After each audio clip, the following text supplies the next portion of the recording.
नैमिषारण्य क्षेत्र में 88,000 महात्माओं से सूत जी कार्तिक महात्मा की कथा बताते हुए कहते हैं कि ब्रज में तीन महाशक्तियां हैं। एक है भगवान श्री कृष्ण, दूसरी है राधा रानी और तीसरी है यमुना मैया। राधा रानी के प्रभाव से पूरे ब्रज की महिमा बदल गई है। जब कंस ने देखा कि यमुना जी के किनारे प्रातः काल से इतनी गोपियों की भीड़ क्यों लगी रहती है, तो बड़ा परेशान हो गया। उसने देखा कि वहां भगवान श्री कृष्ण की पूजा हो रही है। कंस के मन में ईर्ष्या हो गई कि मैं राजा होकर के मेरी पूजा नहीं हो रही और एक ग्वाला होकर के इसकी पूजा। तो ईर्ष्या के कारण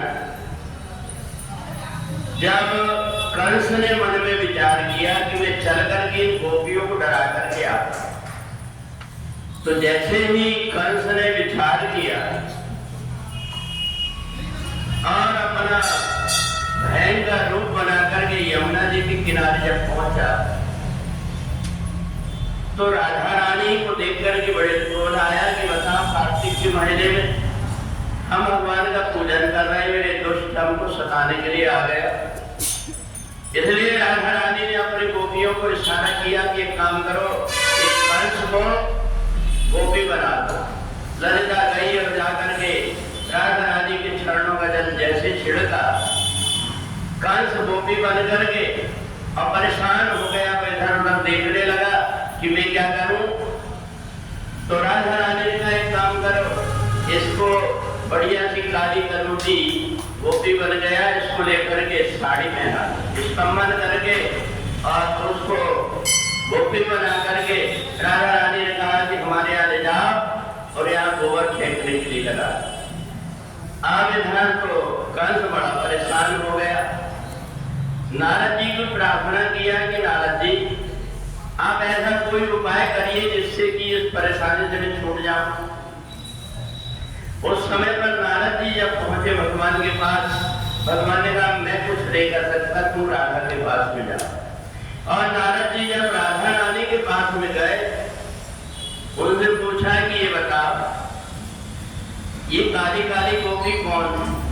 अब नारद जी को देख करके इधर उधर घूंघट डाले, कंस बोल ना पाए कि अकेले में नारद जी मिले, पर नारद जी सब भेद जानते थे। नारद जी ने राधा रानी से कहा कि एक काम करो, ये गोपी को जो तुमने गोबर फेंकने के लिए लगाए हो, इसको छोड़ दो, अब ये दोबारा गलती नहीं करे। राधा रानी के चरणों का जल जैसे छिड़के कंस का फिर से स्त्री भाव समाप्त होकर के राजा बनकर के भागा। तब से वो गोकुल में लौट करके नहीं आता था, वहीं से अपने रूपों को भेजा करता था।